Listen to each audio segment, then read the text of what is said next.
Cerpen Malu karya Putu Wijaya yang terbit di harian Kompas pada 9 Juli 2023. Putu Wijaya lahir di Tabanan, Bali 11 April. Ia salah satu seniman produktif di Indonesia. Putu Wijaya telah menulis lebih dari 30 novel, 40 naskah drama, kemudian ribuan cerpen, ratusan esai, bahkan skenario film, dan menghasilkan ratusan lukisan. Putu pernah bergabung dengan Bengkel Teater Rendra di Yogyakarta, sebelum kemudian mendirikan teater mandiri pada tahun 1971. Cerpen karya Putu Wijaya yang berjudul Malu ini mempunyai kaitan yang erat dengan era pertengahan menuju era digital. Meskipun suasana yang diangkat di sini terlihat adalah kesetaraan sosial, namun tema sentralnya bukanlah kesetaraan sosial, akan tetapi transisi menuju era pertengahan, transisi dari era pertengahan menuju era digitalisasi. Dalam cerpen berjudul Malu ini, Putu Wijaya berusaha menyajikan realitas kehidupan yang ada di masyarakat pada masa rendahnya minat masyarakat terhadap teknologi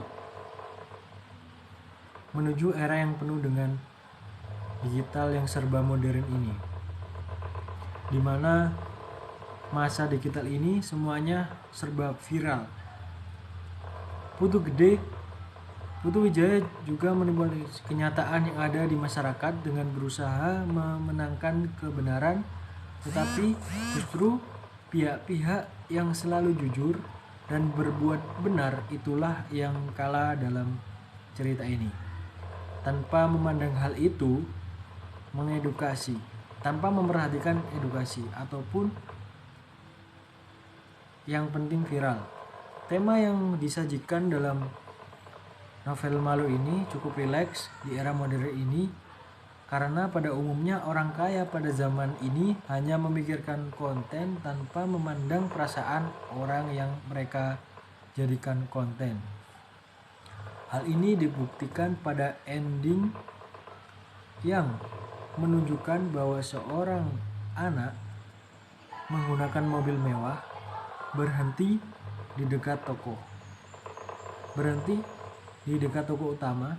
Dia menggunakan pakaian yang necis, kemudian menggunakan kacamata yang hitam, dan ternyata ia seorang YouTuber.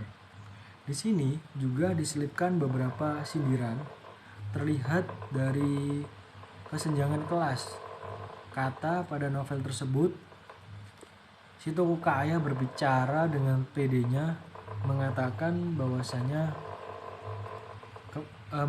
kepada saya, toko di sini, apa Bapak merasa adil sudah kerja mati-matian selama 10 tahun tapi bertengger di jalan, sedangkan aku baru 3 tahun sudah naik Ferrari. Dari kutipan tadi, di sini peran penulis sangat luar biasa. Penulis mampu membuka emosi pembaca dengan menyajikan ending cerita yang jauh dari harapan pembaca.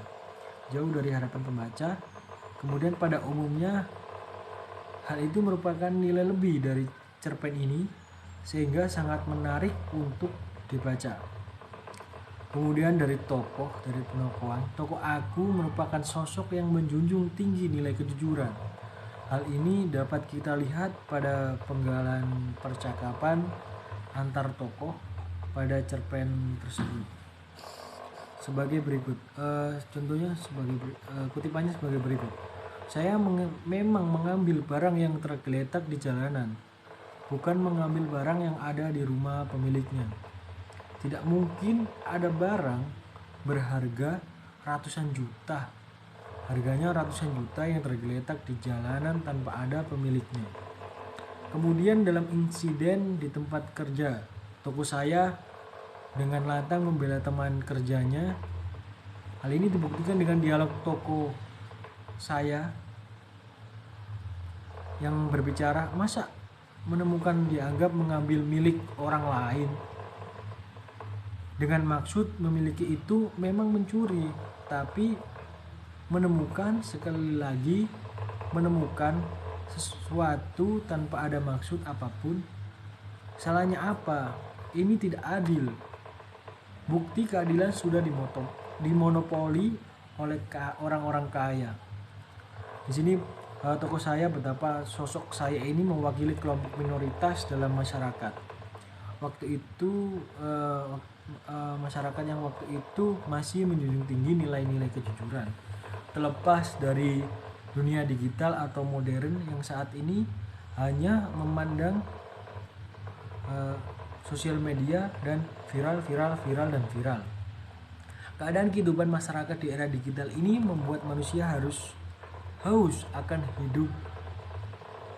Keadaan inilah yang kemudian mendorong mereka untuk melakukan segala cara tanpa ingat lagi dengan nilai-nilai sosial. Kejujuran tidak lagi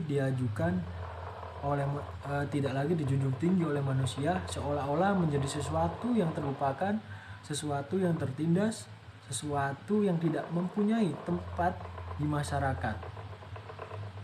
Di era sosial ini, viral adalah makanan yang wajib bagi setiap masyarakat. Yaitu benar maupun salah. Entah itu benar maupun salah. Sehingga hal ini menyebabkan kerusakan moral yang nantinya menuju ke masyarakat. Selain kemudian kembali lagi ke